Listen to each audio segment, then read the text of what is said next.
All right, welcome back. Today we are building a gaming shelf for a client.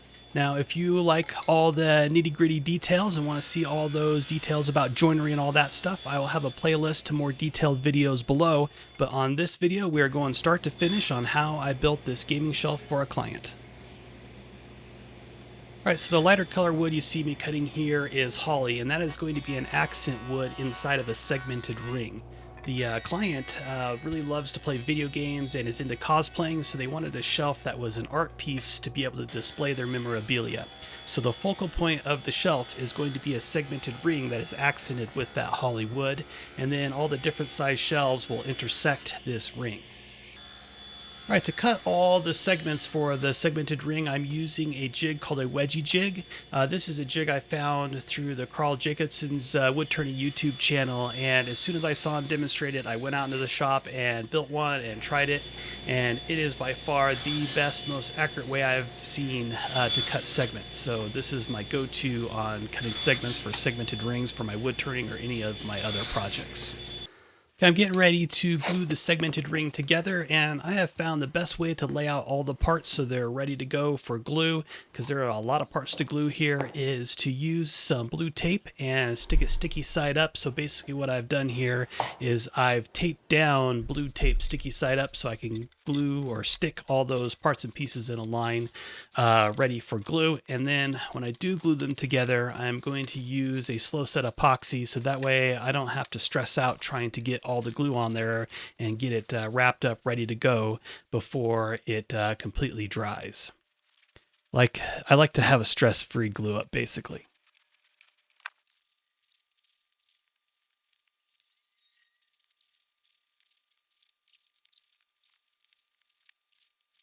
All right, I'd like to say that using the level to flip all the pieces down all at once and keep them all together works every time, but if you've watched some of my other videos, you know that that's not always the case. All right, so I'm going to stick my segmented ring down to this piece of plywood that's nice and flat and send it to the drum sander so I can smooth out and flatten out this. And then I'll be able to glue each one on top of each other here.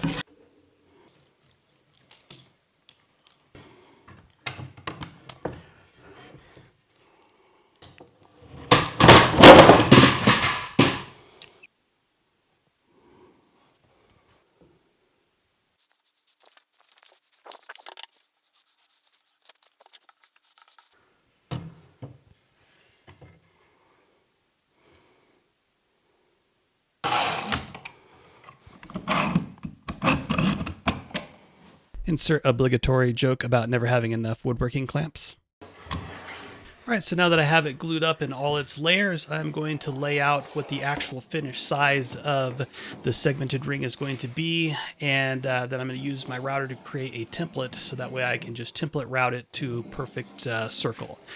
This would be great if I had a lathe that was big enough to cut this large of a circle, but my lathe doesn't, so we're just going to use the router.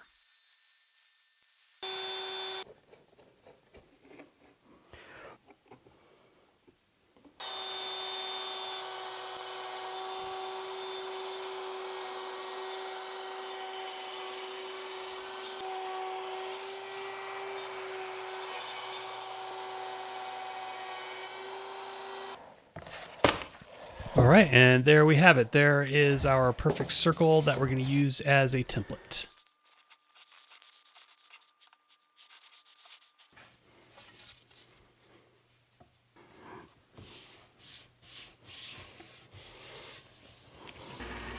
All right, so before I run the router around it, I want to prevent tear out. So I'm going to cut off as much excess as I can here at the bandsaw, so that way I will get a much cleaner cut at the router table.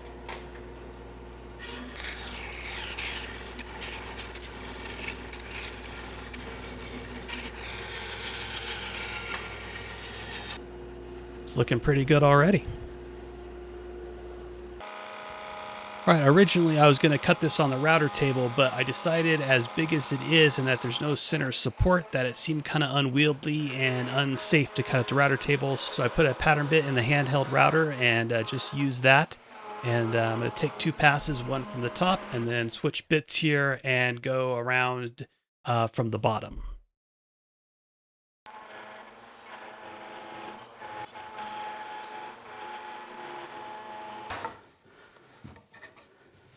All right, so now that the segmented ring is complete, I'm going to set it aside and build the shelves that it's going to go into.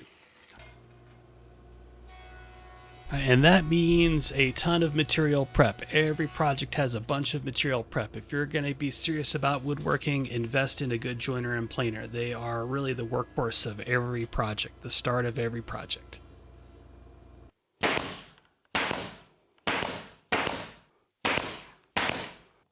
All the lumber is milled up and I'm starting the joinery for the shelves. They are going to be a bridal type joint, kind of like a dado and a half lap combo. So I'm making a little jig to help me route out all the dados. Now this jig may seem a little bit overly complicated, but the design of the shelf is to have each shelf at a different height and a different width. So this jig is just helping me lay everything out accurately and not get all mixed up.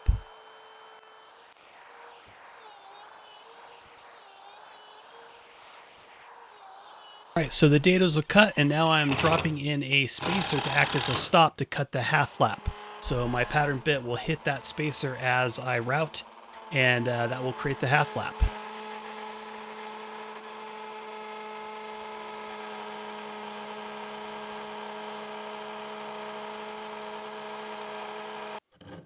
All right, so I did a test fit and decided that the joinery was just a little bit too tight, and I was afraid I was going to split out some of the shelves if I forced it. So I'm just dialing in the fit with my router plane, relieving a little bit of material so it fits perfectly.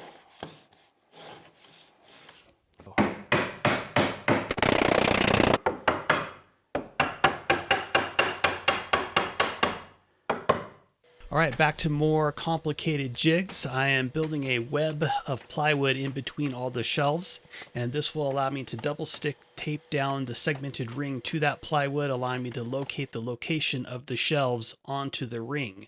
And then I will just use a pattern bit again to cut a half lap following the pattern of the plywood that is being created there.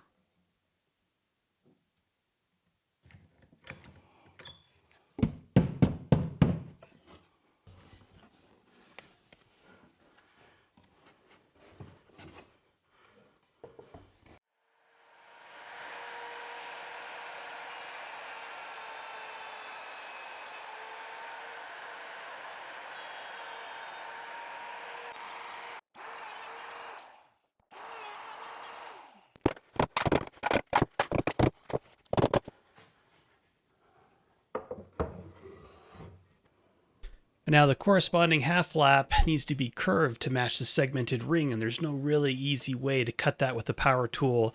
So I'm just going to take my time here with some hand tools. I'm scribing it out, and I'm going to use a Japanese pole saw to cut the bulk of it out and then clean it all up with a mallet and chisel.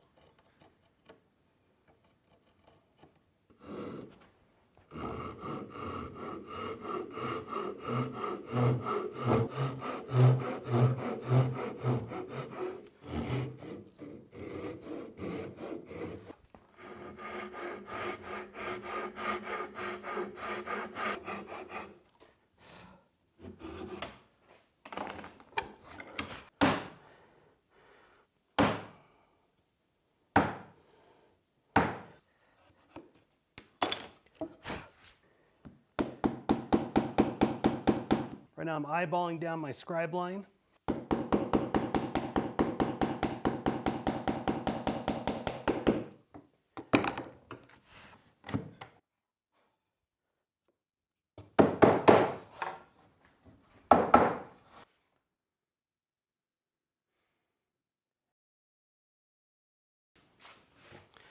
All right, so I taped off all the joints before I sprayed a finish on it, and so now I just need to go along and remove all the tape, and that way my glue has a good clean piece of wood to bond to, because the glue doesn't bond very well to finish. All right, and then for the final assembly, I am using a slow set epoxy again. There are a lot of parts here, a lot of half laps, a lot of potential for me to get parts mixed up, which I did, and put some in the wrong spot and had to take it all apart again. So that epoxy, that slow set epoxy, is just a lifesaver on complicated glue ups like this.